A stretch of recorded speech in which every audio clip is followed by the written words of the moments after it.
Rajshahi office Rajshahi বিভাগীয় commissioner ও Rajshahi city কর্পোরেশনের প্রশাসককে নাগরিক সুযোগ সুবিধা সুনিশ্চিত ও বৃদ্ধি করা, বিভিন্ন প্রতিষ্ঠানে সেবার মান উন্নয়ন করা এবং রাজশাহীর স্বার্থ সংরক্ষণ সহ ৩৮ দফা দাবি সম্মিলিত স্মারকলিপি দিয়েছে রাজশাহী স্বার্থ সংরক্ষণ কমিটি।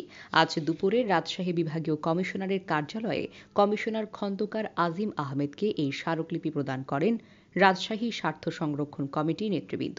এ সময় উপস্থিত ছিলেন স্বার্থ সংরক্ষণ কমিটির আহ্বায়ক অ্যাডভোকেট এনামুল হক, সদস্য সচিব মাহফুজুল হাসনাইন হিকুল, উপদেষ্টা ড্যাব রাজশাহীর সভাপতি ডাক্তার ওয়াসিম হোসেন, রুয়েটের শিক্ষক সমিতির সাধারণ সম্পাদক অধ্যাপক ডক্টর আখতারুজ্জামান ও আইনজীবী সমিতির সাধারণ সম্পাদক অ্যাডভোকেট জামশেদ আলী সহ অন্যান্য সদস্যগণ।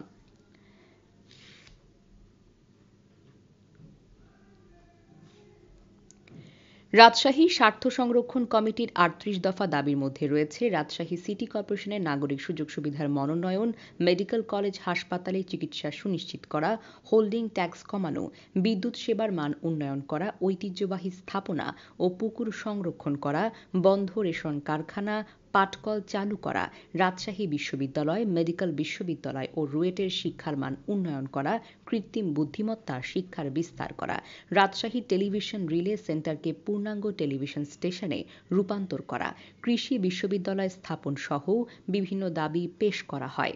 স্বার্থে ৩৮ দফা নিয়ে আজকে বিভাগীয় পূর্ব ঘোষিত কর্মসূচির অংশ হিসাবে বিভাগীয় কমিশনারের কাছে আমরা স্মারকলিপি দিলাম।